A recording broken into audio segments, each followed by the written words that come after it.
Bonsoir à toutes et à tous et bienvenue au Journal du Soir. Plus besoin d'évacuer les malades du cœur à l'extérieur pour se faire opérer. Des spécialistes étrangers appuient les chirurgiens béninois dans ces interventions au CNHU de Cotonou. Et si la gorge vous pique, vous gratte ou même vous fait tousser, sachez que vous avez là les symptômes de l'angine, une pathologie due à 95% au virus et aux bactéries. Enfin, une nouvelle équipe dirige l'amicale des femmes de l'ORTB. Jocelyne Aladaye en est la présidente. La cérémonie de passation de charge a eu lieu dans la semaine.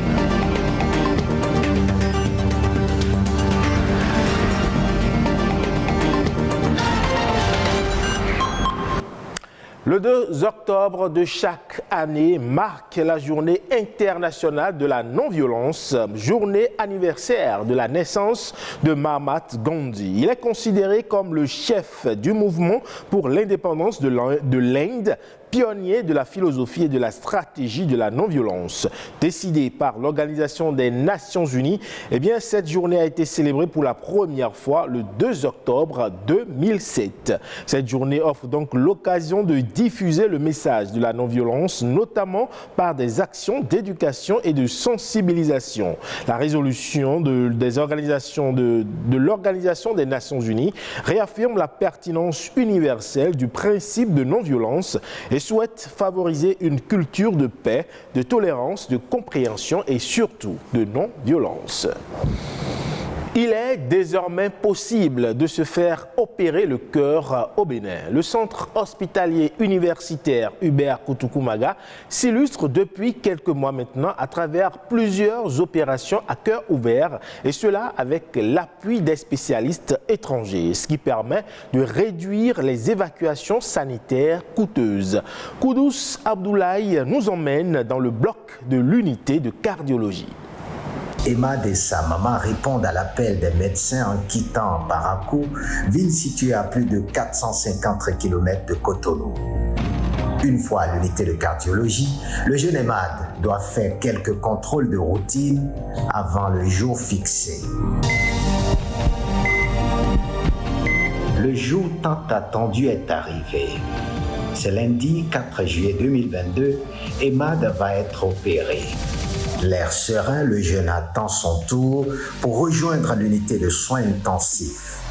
Le collège de médecins s'affaire. Il sonne 11 heures. Ça y est, Emad doit y aller. Première étape, la salle d'anesthésie. Tout est fait prêt. Emad doit passer au bloc. À l'intérieur, l'équipe de chirurgiens dévoués s'attelle. Quelques heures plus tard, Emad apparaît. Il est ensuite conduit à la salle de réveil. L'attente n'a pas été trop longue. Des jours passent. Emad rayonne. Il est debout et en très bonne santé. Avant la sortie, les patients passent l'ultime étape consacrée à l'activité physique. Le jeune Emad, qui n'arrivait pas à faire quelques mètres à pied, pédale sans effort. Il témoigne. Après l'opération, je sens que ça va mieux et je vais bien. Nous sommes appuyés par Dr Mathieu Debouché. Nous en sommes à la 6e mission. Nous avons opéré une 50aine de patients et le transfert de compétences se fait de façon assez parfaite. Au regard de l'ambition du gouvernement de réduire à zéro les évacuations sanitaires à travers l'érection d'infrastructures sanitaires de pointe, cette mission s'offre comme un tremplin pour mettre en place un pôle d'excellence dans le domaine de la chirurgie cardiaque. Et on reste dans le domaine de la santé pour parler de l'angine de gorge.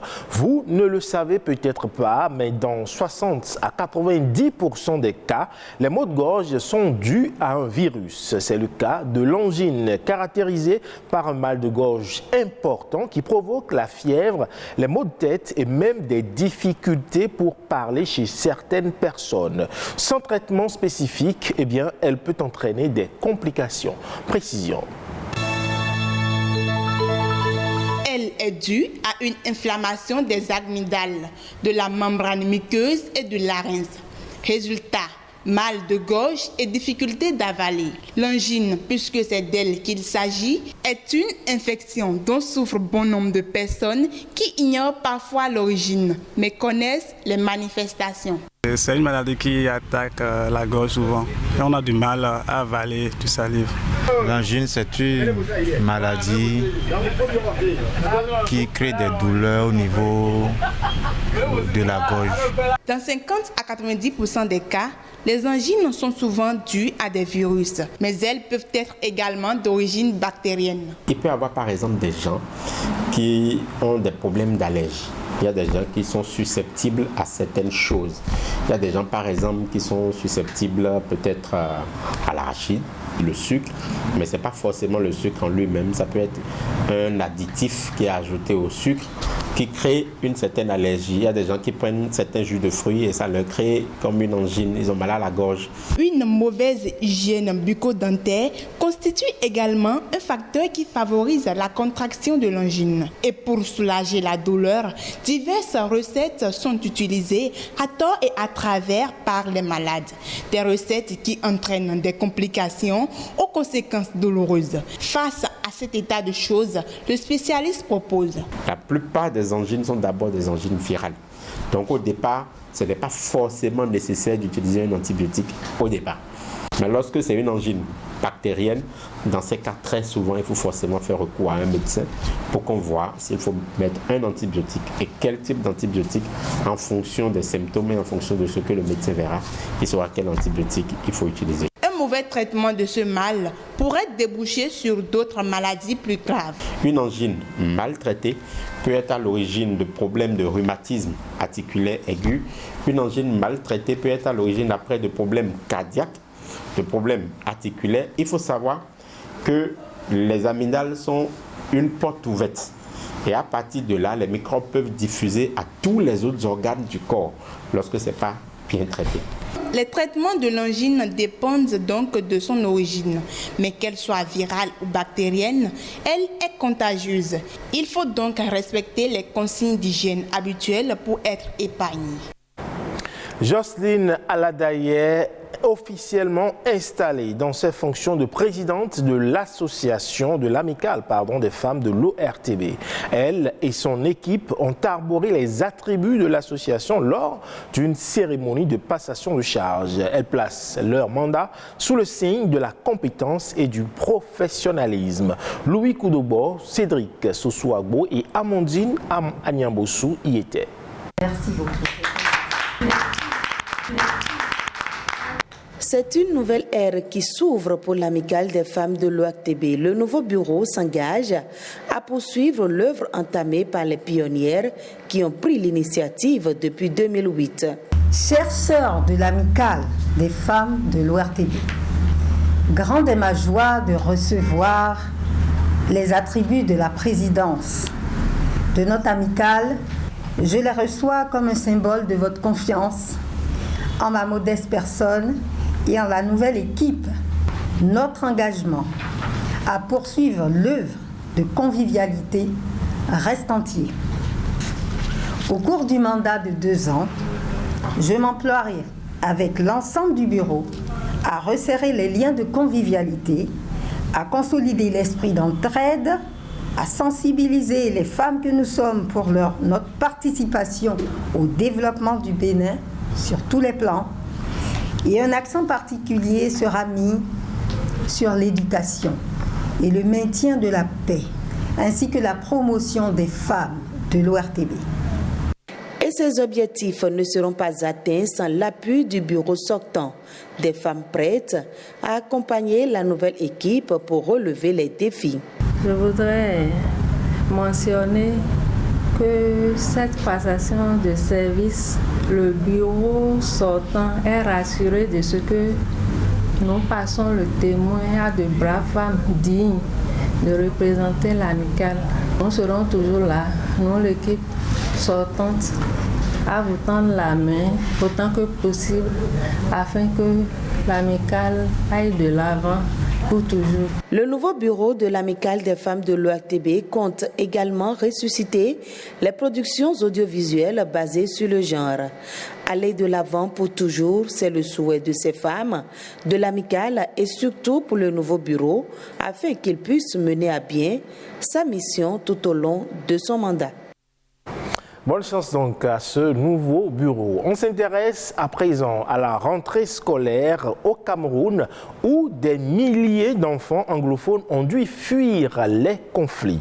Leur école étant régulièrement prise pour cible. La plupart d'entre eux s'est réfugiés en zone francophone. Ils ont été confrontés au défi du relogement, de la rescolarisation, en plus d'avoir changé d'environnement linguistique. Correspondance de nos confrères de France 24. Ces jours de rentrée dans cette école primaire de Mélan, région du littoral au Cameroun. L'hymne national du Cameroun, chanté en français et en anglais par ces adolescents âgés de 4 à 13 ans. Ils sont tous des déplacés qui ont fui les régions anglophones du Cameroun, où sévit une guerre à huis clos sur fond de revendications sécessionnistes depuis octobre 2016. Parmi eux, Simplice, 11 ans, qui a trouvé refuge ici avec ses parents et ses 4 frères et sœurs. Encore traumatisé par les atrocités qu'il a vécues, il vient de passer 3 ans sans aller à l'école. Des écoles ciblées par les séparatistes anglophones. Il y avait des coups de feu partout et des armes de toutes sortes là-bas. Tout ce qui se trouvait dans notre école a été complètement brûlé. Lorsqu'ils venaient dans nos villages pour combattre, ils dormaient dans nos écoles. Ici, il n'y a pas de guerre. Je suis heureux. Je voudrais devenir ingénieur quand je serai grand.